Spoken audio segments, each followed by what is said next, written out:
പറ്റുന്ന രീതിയിൽ മമ്മി എല്ലാ രീതിയിലും ഞങ്ങളെ സപ്പോർട്ട് ചെയ്യുന്നുണ്ട്. ഇപ്പൊ മമ്മി കൂടെ ഉള്ളപ്പോൾ കുഞ്ഞുങ്ങളുടെ കാര്യങ്ങൾ നോക്കാം. അപ്പോൾ നമുക്കൊരു സ്ട്രെസ് ഇല്ലാതെ ആ ടൈമിൽ നമ്മുടെ ജോലിയിൽ കോൺസെൻട്രേറ്റ് ചെയ്യാം. വീട്ടിലത്തെ കാര്യങ്ങള് കുഞ്ഞുമണി ഇവിടെ നിർത്തിട്ട് പോകും നിങ്ങൾക്ക് സ്ട്രഗിളിങ് ആവും. കുഞ്ഞുമണി മമ്മി അപ്പൊ അങ്ങനെ എല്ലാ രീതിയിലും മമ്മിയുടെ ഭാഗത്തു നിന്നാണെങ്കിലും നമുക്ക് സപ്പോർട്ട് കിട്ടുന്നുണ്ട്.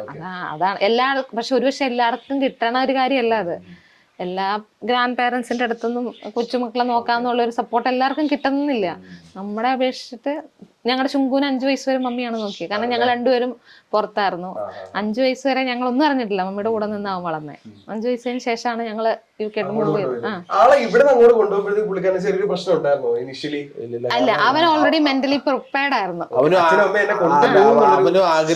ഞങ്ങൾ കാണണം അവന്. അപ്പം ആ ഒരു സ്റ്റേജ് ആകുമ്പോ പിള്ളേർക്ക് ഒരു ഇത് വരുമല്ലോ. സ്കൂളിൽ എല്ലാവരുടെയും പേരൻസ് വരുന്നു. അപ്പൊ ഞങ്ങൾ രണ്ടുപേരും 2 സ്ഥലത്താ. അപ്പൊ അവന് മാത്രം ഡാഡി അമ്മയും വരുന്നില്ല. അങ്ങനെയൊക്കെ അവൻ പറയാൻ തുടങ്ങിയിരുന്നു. അപ്പൊ ഞങ്ങൾക്കത് മനസ്സിന് ഭയങ്കര ഒരു ബുദ്ധിമുട്ട്. അപ്പൊ എങ്ങനെയാലും നമുക്ക് ഒരുമിച്ച് അവനെ കൊണ്ടുപോകണം എന്നുള്ള ഒരു സ്ട്രഗ്ലിങ്, ആ ഒരു ചിന്ത വന്ന് ആണ് നമ്മൾ അവന്. അപ്പം ആ ഒരു മെന്റലി അവൻ പ്രിപ്പയർഡ് ആയി. ഞങ്ങൾ UK മൂവ് ചെയ്യാണ്. അപ്പം അന്നേരം മുതൽ അവൻ സ്വയമേ മലയാളം കാർട്ടൂണിൽ സ്വയമായിട്ട് ഇംഗ്ലീഷ് കാർട്ടൂണിലേക്ക് മാറി. അവനറിയാലോ ഇംഗ്ലീഷ് സംസാരിക്കണം. അപ്പൊ അങ്ങനെ അവൻ ഭയങ്കര ഹാപ്പി ആയിട്ടാ ഞങ്ങളുടെ കൂടെ വന്നത്. 3-4 വർഷമാവും.